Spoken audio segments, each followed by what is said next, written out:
Hello दोस्तों, स्वागत है आपका हमारे चैनल बायोवैदिक्स में। और आज हम लाए हैं आपके लिए एक और शानदार वीडियो जिसमें हम बात करेंगे कि इमरजेंसी में हाई ब्लड शुगर को तुरंत कैसे कम करें। जी हाँ दोस्तों, डायबिटीज़ के मरीजों के लिए बहुत ज़रूरी टिप्स हैं आज के वीडियो में। और अगर डायबिटीज़ के मरीज इन टिप्स का पालन करें, इन टिप्स को फॉलो करें, तो निश्चित रूप से उनकी जान बच सकती है, उनके लिए बहुत काम आ सकती हैं ये टिप्स। और मैं आपको बताऊं कि अगर आपको ये जानकारी पसंद आए दोस्तों, तो प्लीज़ हमारे वीडियो को लाइक और शेयर ज़रूर कीजिएगा और हमारे चैनल को सब्सक्राइब भी कीजिएगा। तो आइए शुरू करते हैं आज का वीडियो। और दोस्तों, मैं आपको बताऊं कि अगर अचानक आपका ब्लड शुगर बढ़ जाए और आपको ये बात पता चल जाए, तो आप तुरंत कोशिश कीजिए कि ब्लड शुगर को कम किया जाए। और आज के वीडियो में हम यही जानेंगे दोस्तों कि बढ़े हुए ब्लड शुगर को तुरंत कम करने के क्या क्या असरदार तरीके हैं। तो सबसे पहले बात कर लेते हैं दोस्तों कि डायबिटीज़ के जो मरीज होते हैं उनका ब्लड शुगर अनियंत्रित तो रहता ही है, और शरीर में इंसुलिन का भी असर कम रहता है, यानी सेंसिटिविटी कम रहती है। तो इसलिए दोस्तों, डायबिटीज़ के पेशेंट्स को किसी भी तरह की लापरवाही नहीं बरतनी चाहिए और उन्हें अपना ध्यान रखना चाहिए। अब बात कर लेते हैं ब्लड शुगर बढ़ने के संकेतों के बारे में दोस्तों। पहले कि अगर ब्लड शुगर बढ़ा हुआ है तो इस स्थिति को हाइपरग्लाइसीमिया कहते हैं। और इसमें होता क्या है कि दिन भर थकान रहती है, बार बार पेशाब आता है, अत्यधिक प्यास लगती है, भूख बहुत ज़्यादा लगती है, फिर लगातार सिर में दर्द रहता है दोस्तों, ध्यान लगाने में दिक्कत होती है, मतलब कि चक्कर से आते महसूस होते हैं, धुंधला दिखाई देना शुरू हो जाता है।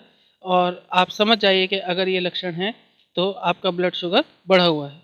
इसमें आपको ये भी समझना चाहिए दोस्तों कि ब्लड शुगर का लेवल अगर बढ़ा है और आप हाइपरग्लाइसीमिया कंडीशन में हैं, तो इसको अगर आप तुरंत कंट्रोल करने की कोशिश ना करें, तो एक और भयावह स्थिति है जिसे हम कहते हैं डायबिटिक कीटो एसिडोसिस, तो वो डेवलप हो जाती है। दोस्तों, इस स्थिति में होता क्या है, इसमें कुछ अलग लक्षण आने शुरू हो जाते हैं, जैसे उल्टी आना, जी मचलाना, सांस में बदबू आ जाती है, भ्रम की स्थिति हो जाती है, यानी इल्यूजन हो जाता है, सांस फूलना शुरू हो जाता है, मुंह सूखना शुरू हो जाता है, पेट में दर्द आदि जो लक्षण हैं वो डेवलप हो जाते हैं। और दोस्तों, इन्हीं लक्षणों के आधार पर आपको समझ लेना चाहिए कि स्थिति गंभीर हो रही है।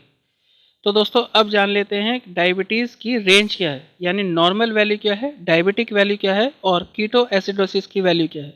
तो दोस्तों, सबसे पहले जानते हैं सामान्य ब्लड शुगर कितना होना चाहिए खाना खाने से पहले, यानी फास्टिंग लेवल जो है वो 80 से 100 mg/dl के बीच में होना चाहिए।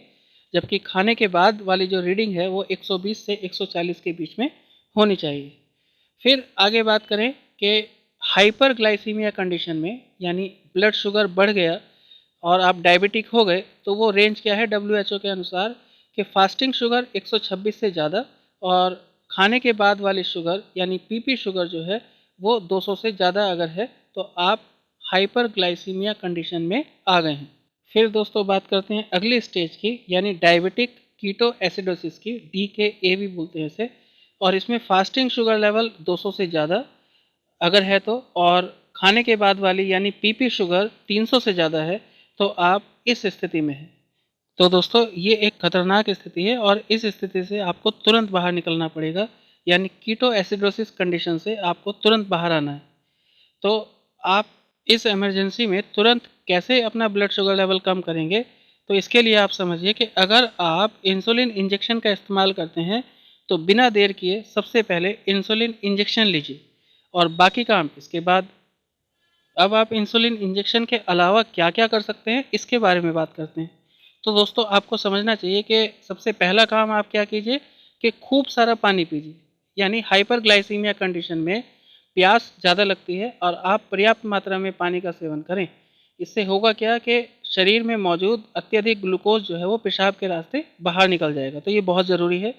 और दूसरा काम है कि सही आहार लें, यानी जब आप बहुत ज़्यादा पानी पिएंगे तो ग्लूकोज के साथ कुछ और पोषक तत्व भी शरीर से बाहर निकलेंगे दोस्तों। तो इसलिए कार्बोहाइड्रेट रहित प्रोटीन युक्त फूड का सेवन करना है। और ऐसे में आप जो भी फूड आइटम खाएंगे उनका ग्लाइसेमिक इंडेक्स यानी GI लेवल बहुत कम होना चाहिए। फिर दोस्तों, अगला काम आपको करना है कि एक्सरसाइज करनी है, यानी अगर आप सक्षम हैं, एक्टिव हैं, तो ब्लड शुगर को तुरंत कम करने का सबसे असरदार तरीका है कि आप एक्सरसाइज करें। और इसमें करीब 15 से 20 मिनट आप तेज़ गति से जॉगिंग करें, इससे इंसुलिन सेंसिटिविटी बढ़ेगी और ब्लड शुगर लेवल भी कम होगा। फिर अगला काम है कि आराम कर सकते हैं, ये भी ज़रूरी काम है। यानी तनाव और थकान ब्लड शुगर को ज़्यादा बढ़ा सकती है, तो इसलिए बेवजह के काम ना करें बल्कि पूरा आराम करें। और इतना करने के बाद भी अगर आपका ब्लड शुगर लेवल कम नहीं होता तो तुरंत डॉक्टर के पास जाएं और उसकी सलाह को मानें।